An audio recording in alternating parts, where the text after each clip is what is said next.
Now that's what I like to see. No gap at the edge of the garage door over here. We used to have a gap about this big, and Momi wanted me to fix that. And I'm thinking, how am I gonna fix that? Because the weather stripping on the bottom, like see here? Here's the weather stripping on the bottom. And they cut it short here, but they've got it overlapped here. So when it closes, you don't really see it at the bottom. Well, on this side over here, there was a big gap. See this here? They had it cut short, and this rubber gasket was all broken and stuff. There was a big gap here, down there at the bottom, because see, when they put this trim on, they didn't run it all the way down to the bottom. So anything could crawl in underneath there. And like, see this one here. See how whoever installed it, they did a good job. They ran it all the way down to the ground. On this side, they didn't do that, did they? See that big gap down there? So what I did with that is I took some styrofoam stuff, cut it, and put it down in there. There was a big, huge gap in there. And I filled all that up, crammed all kinds of little pieces down in there, and I put white caulking on it.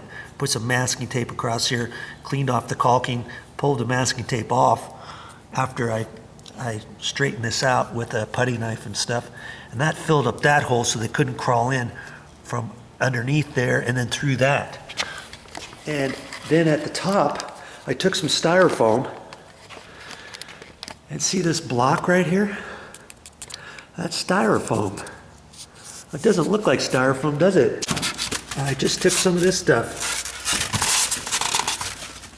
and I cut it and fit it up in there. I measured it, cut it, fit it in there, and I took shipping tape, and I ended up deciding to use the gray or the brown tan instead of clear, so I didn't see the white through it. And once I cut that, I notched it up in there, measured it to see how thick I needed it, closed the door, measured it, and I put a couple marks here to see where I needed that. And then after I did that, cut it and pre-fit it up in there. Before I caulked it in there, I spooged, because there's like an eye notch in there. It kind of looked like this up in there. See how it kind of goes up at an angle, straight across and then back down, boom, boom, boom. And that's what that side looked like. And then, once I got it figured out, I wrapped it with the tape and glued it up in there. And then I was letting it dry. I even put tape on there. I was letting it dry, and this piece came straight down. But then I forgot, as it goes up, it's going to go up and then at an angle. So once it does that, the top edge, the backside edge, would hit up in here, and it hit this. It hit this because it used to come straight down from here down and then across. It hit that outside corner, and then it pulled this off, put a mark up there, up on the wall. You can't really see it well. Right up in there, it peeled some of the sheetrock tape back, and I glued that and put some white caulking up there. And it was the same day that I checked this, because I was letting it dry, and I didn't even think of it until later when I opened the door, because I only checked it from here down. And it was peeling off, and I thought, oh man, I'm gonna have to redo the whole thing. And I thought, wait, I can just pull it off. I pulled the tape off the back side, and I cut it.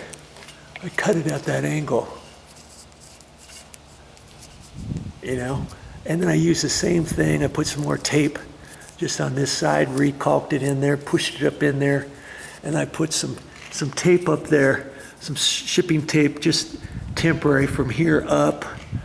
And this piece was kind of bent down. I went from here around up over to there until that dried, because I got some caulking underneath that was holding that. And then I put some tape on there. And now it works fine. And you know, really, the best way to do it would be to take this rubber gasket off. It's in 2 little grooves. You can buy this at the hardware store. You can buy a long piece like that.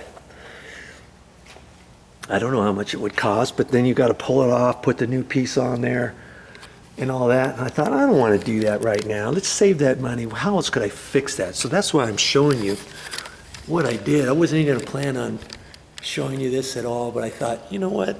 This fixed the garage door, and that's fine. It's nice and thick, and it's just that. Okay, but when this closes, now there's no gap there. She's all happy and she's fine with it now. And so when we close this, let's check it out again. Let's check this out.